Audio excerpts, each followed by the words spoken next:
Welcome to Politics Decoded. On this channel, we break down politics, global power shifts, conflicts, and doctrines shaping our world, beyond headlines, beyond propaganda. Today, we examine Venezuela under fire, the return of U.S. force in the Americas, and what this moment reveals about power, sovereignty, and the future of the region. For weeks, the warning signs were visible but largely ignored.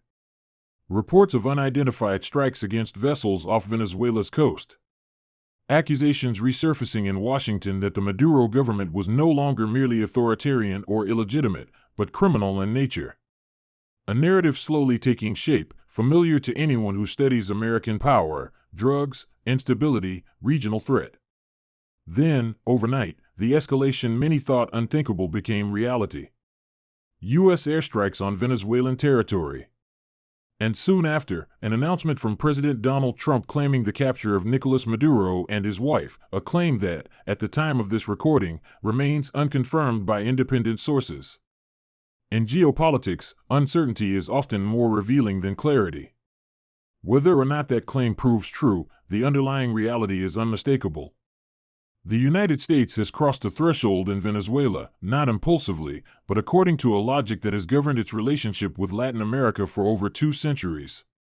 What we are witnessing is not a sudden crisis, but the resurfacing of an old doctrine in a modern, militarized form. The Monroe Doctrine has returned, not as a diplomatic warning, but as an operational principle. When President James Monroe addressed Congress in 1823, the doctrine that would bear his name was framed as a defensive shield. The message to Europe was simple: the Western Hemisphere was no longer open to colonial expansion. In return, the United States promised restraint.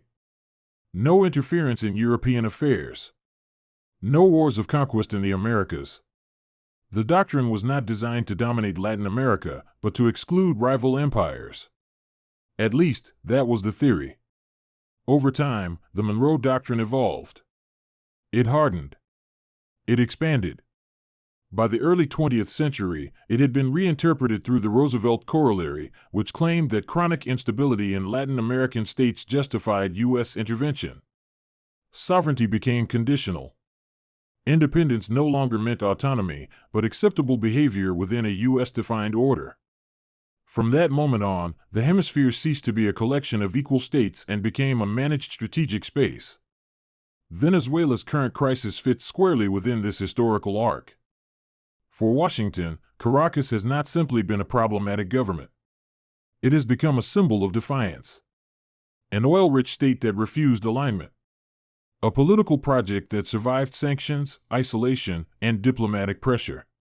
And, perhaps most troubling from a U.S. perspective, a regime that deepened ties with extra-hemispheric powers, Russia, China, Iran, inside what Washington has long considered its uncontested sphere of influence.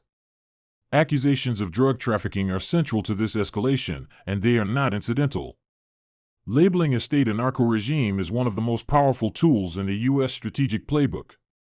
It transforms a political conflict into a criminal one. It removes the protections normally afforded to heads of state. It reframes military action as law enforcement. Bombs become arrests. Airstrikes become raids. War becomes policing. This narrative has been used before. In Panama, Manuel Noriega was not overthrown as a sovereign leader, but captured as a criminal. In Colombia, the war on drugs justified decades of militarization. In Afghanistan, counter-narcotics rhetoric blurred into counterinsurgency. The pattern is consistent. Once criminality is established as the dominant frame, international law recedes into the background. In Venezuela's case, the narco-state narrative performs another crucial function. It neutralizes sympathy. It discourages diplomatic mediation. It divides regional actors between those willing to cooperate with U.S. operations and those portrayed as complicit through silence. It simplifies a complex political crisis into a moral binary, enforcement versus disorder. But beneath the rhetoric lies a deeper strategic calculus. Venezuela is not being targeted solely for what it is, but for what it represents.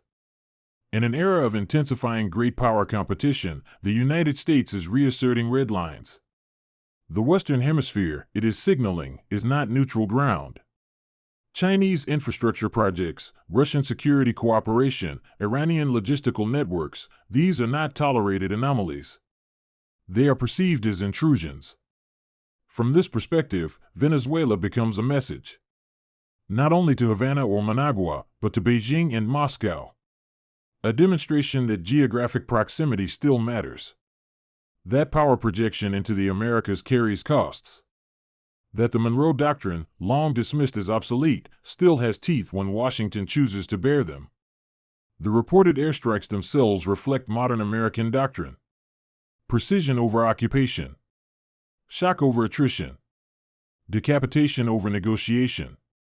The objective is not territorial control, but psychological dominance. To fracture elite cohesion. To create uncertainty within military and political ranks. To convince key actors that survival depends on disengagement from the regime. Claims about the capture of Maduro, whether true or not, serve this psychological function. They generate confusion. They force loyalists to question reality. They compel foreign governments to hesitate before making statements. In information warfare, ambiguity is often more powerful than confirmation. If this operation is associated with Trump-era decision-making, it fits a broader pattern in U.S. strategic culture known as Jacksonian realism. This tradition rejects prolonged diplomacy and multilateral constraint. It favors decisive action, moral clarity, and overwhelming force. International institutions are viewed as obstacles, not safeguards. Legitimacy flows from power, not process. Under this worldview, Venezuela's defiance is intolerable not because it violates democratic norms, but because it challenges authority. The punishment is not gradual. It is exemplary. The objective is to end resistance decisively, not manage it indefinitely. Yet history offers a sobering lesson. Military dominance does not guarantee political resolution. Removing a leader does not dissolve the structures that sustained him. Venezuela's crisis is rooted in decades of institutional erosion, economic collapse, and social fragmentation. Airstrikes can shatter symbols, but they cannot rebuild legitimacy. There is also the regional dimension. Latin America has long lived under the shadow of U.S. intervention. Each escalation revives old memories. Each strike reinforces suspicion. Even governments quietly aligned with Washington must now navigate domestic backlash.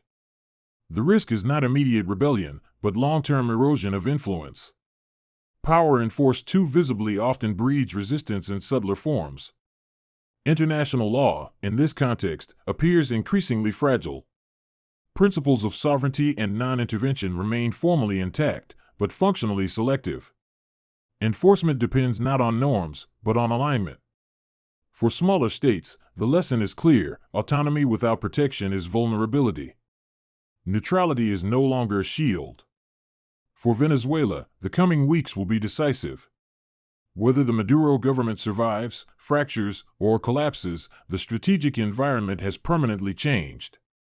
The United States has demonstrated willingness to escalate beyond sanctions and rhetoric. A line has been crossed, not only in Venezuela, but in hemispheric politics. What we are witnessing is not merely a crisis, but a transformation. The Monroe Doctrine has completed its evolution. From warning to principle. From principle to practice. From diplomacy to force. It no longer asks rivals to stay out. It actively removes them. And in doing so, it raises a final question that history has yet to answer: how long can dominance endure when it must be constantly enforced? If you found this analysis useful, consider subscribing to Politics Decoded. We publish in-depth geopolitical breakdowns that connect history, strategy, and current events.